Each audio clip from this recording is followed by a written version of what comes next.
আসসালামু আলাইকুম ভিউয়ার্স, আজকে তোমাদের সাথে নুডলস আর ডিম দিয়ে দারুণ স্বাদের একটা মজাদার রেসিপি তৈরি করে দেখাবো। এটা নাস্তা অথবা টিফিনের জন্য খুব সহজেই তোমরা তৈরি করে নিতে পারবে, আর খেতেও হয় দুর্দান্ত স্বাদের। তো প্রথমে এখানে আমি 2 প্যাকেট নুডলস নিয়েছি। এখানে আমি শ্রিম্প ফ্লেভার অর্থাৎ এখানে চিংড়ি মাছের ফ্লেভারের আমি নুডলস নিয়েছি। তোমরা চাইলে যে কোনো নুডলস এখানে ব্যবহার করতে পারো, তবে কোনো ফ্লেভারের নুডলস নিলে সেটার টেস্টটা কিন্তু অনেকটা বেশি ভালো হয়ে থাকে, যেমন চিকেন, শ্রিম্প, এগ। তো চুলায় আমি পানি গরম দিয়ে দিয়েছিলাম। পানিটা ফুটে উঠলে তার মধ্যে আমি 2 প্যাকেট নুডলস দিয়ে দিচ্ছি, আর এই নুডলসটা আমি ভালোভাবে সিদ্ধ করে নেব। এত সিম্পল রেসিপিতে যে এত অসাধারণ একটা রেসিপি তৈরি হতে পারে তোমরা নিজেরা দেখলেও অবাক হয়ে যাবে। তো নুডলসটা সিদ্ধ হওয়ার পরে পানিটা আমি ভালোভাবে ঝরিয়ে নিয়েছি। এখন এখানে আমি 3টে ডিম নিয়ে নেব। তবে তোমরা যদি কম বেশি তৈরি করতে চাও সেক্ষেত্রে এখানে বাড়িয়ে কম নিতে পারো, ডিমের ক্ষেত্রেও ও নুডলসের ক্ষেত্রেও। তো এখানে আমি 3টে ডিম নিয়ে নিয়েছি। এখন এই ডিমের থেকে আমি কুসুমগুলো আলাদা করে নেব, আর এই কুসুমগুলো আলাদা করে আমি আলাদা আলাদা পাত্রে রেখে দেব। আর এটা এভাবে কেন করে রাখছি সেটা তোমরা একটু পরেই দেখতে পাবে। এখন এখানে আমি 3টে কুসুমই তুলে নিয়েছি। এখন এই কুসুমগুলোকে আমি আলাদা করে একটা সাইড করে রেখে দেব। এখন ডিমের যে সাদা অংশটা রয়েছে এর মধ্যে প্রথমে আমি দিয়ে দিচ্ছি কিছু পেঁয়াজ কুচি, কিছু কাঁচামরিচ কুচি, আর দিয়ে দিচ্ছি সামান্য ধনিয়া পাতা কুচি, আর দিয়ে দিচ্ছি এখানে সামান্য গাজর কুচি। এখানে চাইলে আপনারা শুধু পেঁয়াজ, মরিচ আর ধনে পাতাটা ব্যবহার করতে পারেন। দিয়ে দিলাম 1 চিমটির মতো গোলমরিচ গুঁড়ো, আর দিয়ে দিচ্ছি নুডলসের মধ্যে যে মশলাটা ছিল সেই মশলাটা। এই মশলাটা দিয়ে এখন এই সব কিছু আমি ভালোভাবে মিশিয়ে নেব।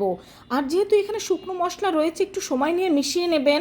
আর এখানে আমি কিন্তু লবণটা অ্যাড করিনি, কারণ এই মশলার মধ্যে যথেষ্ট লবণ রয়েছে, তাই এখানে আমি মশলাটা অ্যাড করলাম না। এখন এর মধ্যে আমি দিয়ে দিচ্ছি সেই সিদ্ধ করা নুডলসগুলো। এখন এই নুডলসের সাথে এই সব উপকরণগুলো আমি ভালোভাবে মিশিয়ে নেব। যেহেতু এটা শ্রিম্প অর্থাৎ চিংড়ি মাছ ফ্লেভারের নুডলস, তাই এখানে কোনো বাড়তি মশলারও অ্যাড করার প্রয়োজন হবে না।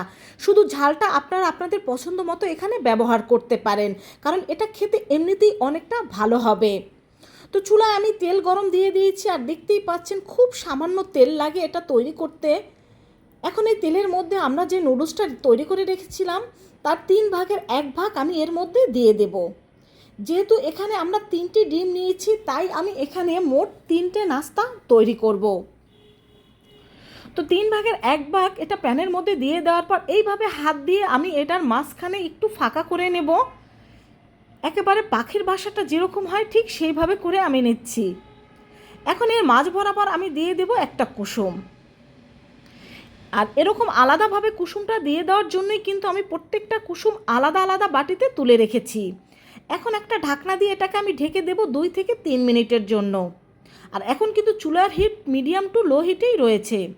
2-3 মিনিট পরে এটাকে আমি উল্টে দিচ্ছি, উল্টে দিয়ে আবার এটাকে আমি ঢাকনা দিয়ে ঢেকে 2-3 মিনিটের জন্য রেখে দেব। আমাদের এই এক একটা নাস্তা তৈরি হতে কিন্তু 5 মিনিট সময় লেগেছে। এখানে যদি আপনারা বড় প্যান ব্যবহার করেন সেক্ষেত্রে একসাথে 2টো নাস্তাও দিয়ে দিতে পারেন। তো আমাদের একটা নাস্তা তৈরি হয়ে গিয়েছে, এখন এটাকে আমি তুলে নেব। ঠিক একইভাবে আমি সবগুলো নাস্তা কিন্তু ভেজে নেব। সকালবেলা বাচ্চাদের টিফিনে আমরা কিন্তু ঝটপট এই নাস্তাটা খুব সহজেই তৈরি করে দিতে পারি। আর এটা তৈরি করতে কিন্তু বেশি সময় লাগে না, আর এটা তৈরি করতে কিন্তু তেমন কোনো কিছুর প্রয়োজনও হয় না। আর বাচ্চারা কিন্তু নুডলসটা খুব পছন্দ করে। তবে প্রতিদিন একঘেয়েমি নুডলসের থেকে যদি আমরা একটু ভিন্ন ধরনের নুডলসটা একটু তৈরি করে দিতে পারি, এতে কিন্তু বাচ্চারাও অনেকটা খুশি হবে, আর এটা দেখতেও কিন্তু অনেকটা লোভনীয় হয়, তাই বাচ্চারা আগ্রহ সহকারে কিন্তু এটা খেয়ে নেবে। তো সবগুলো নাস্তা আমি এখানে ভেজে নিয়েছি, দেখতেই পাচ্ছ। তো এটাকে আরও একটু লোভনীয় ও এর সৌন্দর্য আরও বাড়িয়ে দেওয়ার জন্য এটাকে আমি একটু এভাবে করে কেটে নিচ্ছি। আর এটাকে এইভাবে করে কেটে নেওয়ার পর সার্ভ করার পর এটা দেখতে কিন্তু আরও অনেক বেশি লোভনীয় হবে। এটা আপনার টমেটো কেচাপ দিয়ে খেতেও কিন্তু দারুণ লাগে। তো দেখতেই পেলে এটাকে আমি এভাবে করে পিস করে কেটে নিয়েছি। এখন এটা কেটে নেওয়ার পরে তোমাদের সার্ভ করে দেখিয়ে দিচ্ছি। দেখো, দেখলেই বুঝতে পারবে যে এটা কতটা লোভনীয় হয়েছে। তবে টেস্টও কিন্তু অসাধারণ হয়ে থাকে। বাসায় একবার হলেও ট্রাই করে দেখবে। আর বিশেষ করে বাচ্চারা কিন্তু এই রেসিপিটা খুবই পছন্দ করে থাকবে।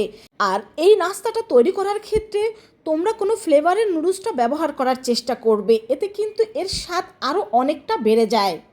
তোমাদের এখানে আমি কিছুটা সার্ভ করে দেখিয়ে দিয়েছি, আর কিছুটা রয়ে গিয়েছে। আর এই নাস্তাটা তৈরি করতে কিন্তু মাত্র আমার 10 মিনিট সময় লেগেছিল। এর বেশি কিন্তু এটা তৈরি করার সময় প্রয়োজন হয় না। তো ভালো লাগলে বাসায় অবশ্যই ট্রাই করবে এবং আমাকে কমেন্ট করে জানাবে। সবাই ভালো থেকো, আল্লাহ হাফেজ।